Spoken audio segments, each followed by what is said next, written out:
S ಕನ್ನಡದ ಕಟ್ಟಾಳುಗಳು ನಾವು ಅಂತ ಹೇಳಿಕೊಳ್ಳುತ್ತಿರುವಂತಹ ಜಯ ಕರ್ನಾಟಕ ಕಾರ್ಯಕರ್ತರ ಗೂಂಡಾವರ್ತನೆಯನ್ನು ಗಮನಿಸಬಹುದು. ಪತ್ರಕರ್ತ ಚಂದ್ರಪ್ಪ ಅನ್ನೋರ ಮೇಲೆ ಆ ಜಯ ಕರ್ನಾಟಕ ಸಂಘಟನೆಯ ಕಾರ್ಯಕರ್ತರಿಂದ ಹಲ್ಲೆ ನಡೆದಿದೆ.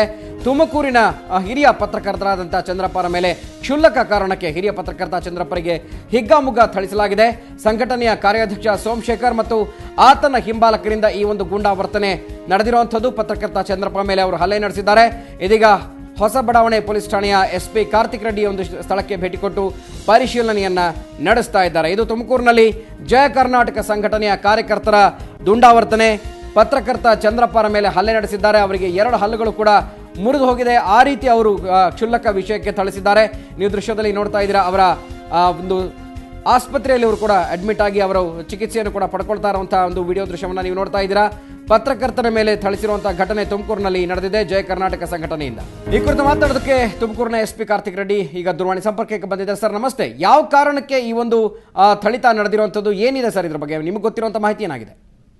ನಮಸ್ತೆ. ಇದು ಸುಮಾರು 11:30 ಬೆಳಗ್ಗೆ ಇವತ್ತು RTO ಆಫೀಸ್ ಮುಂದೆ ಈ ಪ್ರಜಾವಾಣಿ ರಿಪೋರ್ಟ್ ಬೈಕಲ್ಲಿ ಹೋಗುತ್ತಿದ್ದಾರೆ. ಇವರು ಈ ಸಫಾರಿ ವೆಹಿಕಲ್ ಅಲ್ಲಿ 7 ಜನ ಜಯ ಕರ್ನಾಟಕ ಸದಸ್ಯರು ಬಂದು ಗಾಡಿ ಮಿರರ್ಗೆ ಟಚ್ ಆಗತ್ತೆ. ಆ ಒಂದು ವಿಷಯದಲ್ಲಿ ಇಬ್ಬರ ಮಧ್ಯೆ ಸ್ವಲ್ಪ ಜಗಳ ಆದಾಗ ಮಾತಿನ ಜಗಳ ಆಗತ್ತೆ. ಆಗ ಈ ಜಯ ಕರ್ನಾಟಕ ಸದಸ್ಯರು ಯಾರಿದ್ರು ಅವರು ಏಕಾಏಕಿ ಅವ್ರ ಮೇಲೆ ಹಲ್ಲೆ ಮಾಡ್ತಾರೆ. ಹಲ್ಲೆಯಲ್ಲಿ ಚಂದ್ರಪ್ಪ ಅವ್ರಿಗೆ ಒಂದು ಸ್ವಲ್ಪ ಬಾಯ ಹತ್ರ ಇಟ್ಟು ಮತ್ತೆ 2 ಹಲ್ಲು ಇದಾಗಿದೆ.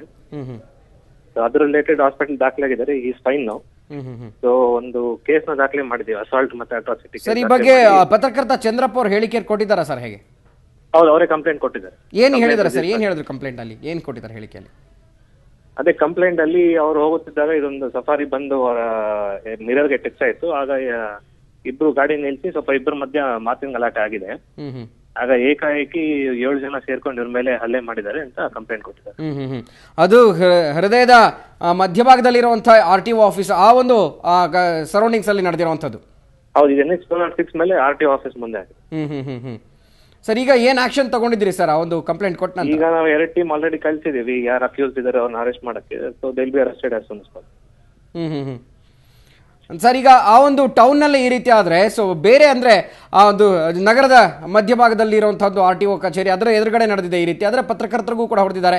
ಸೊ ಈ ರೀತಿ ಗುಂಡಾವರ್ತನೆ ಪದೇ ಪದೇ ಮರುಕಳಿಸ್ತಾ ಇದೆ. ಈ ಹಿಂದೆ ಟೋಲ್ ಗೇಟ್ ನಲ್ಲಿ ನಡೆದಿರುವಂತದ್ದಾಗ್ಬೋದು ಅಥವಾ ಈಗ ಪ್ರೆಸೆಂಟ್ ಆಗಿ ನಡೆದಿರುವಂತದ್ದಾಗ್ಬೋದು. ಸೊ ಇದೆಲ್ಲ ಬೆಳವಣಿಗೆಗಳನ್ನ ಗಮನಿಸ್ಕೊಳ್ತಾ ಹೋದ್ರೆ ಈ ರೀತಿ ಯಾಕೆ ಆಗ್ತಾ ಇದೆ? ಇದನ್ನ ಮಟ್ಟ ಹಾಕೋದಕ್ಕೆ ಆಗ್ತಾ ಇಲ್ವಾ ಅನ್ನೋಂಥದ್ದು? ಇಲ್ಲ, ಈ ಡಿಸ್ಟ್ರಿಕ್ಟ್ ಅಲ್ಲಿ ಇದು ಫಸ್ಟ್ ಇನ್ಸಿಡೆಂಟ್ ಈ ತರದ್ದು. ಸೊ ಇದು ಒಂದು ಸ್ಮಾಲ್ ಇದ್ರ ಮೇಲೆ ಏನೋ ಆಕ್ಸಿಡೆಂಟ್ ರಿಲೇಟೆಡ್ ಇದ್ರ ಮೇಲೆ ಆಗಿದೆ ಹೊರತು ಕೆನಾಟ್ ಬಿ ಜನರಲೈಸ್ಡ್. ಬಟ್ ಇದು ಏನಾಗಿದೆ, will take strict action. So ಈಗ ಅವ್ರು ಏನ್ ಹೇಳಿಕೆ ಕೊಟ್ಟಿದ್ದಾರೆ ಸರ್? ಯಾರು ಈ ಒಂದು ಗಲಾಟೆ ನಡೀತಲ್ಲ, ಒಂದು ಹಲ್ಲೆ ನಡೆಸಿದ್ರಲ್ಲ, ಅವ್ರೇನಾದ್ರು ಹೇಳಿದಾರ ಇದ್ರ ಬಗ್ಗೆ? ಅವ್ರಿಂದ ಅವ್ರ ಅಬ್ಸ್ಕಾಂಡಿಂಗ್ ಇದಾರೆ. ಸೊ 2 ಟೀಮ್ ಕಳ್ಸಿದೀವಿ. They'll be arrested as soon as possible. Okay, ಎಷ್ಟು ಜನ ಇದ್ರು ಸರ್ ಒಟ್ಟು? ಅವ್ರು ಹೇಳಿಕೆ 7 ಜನ ಇದ್ರು ಅಂತ.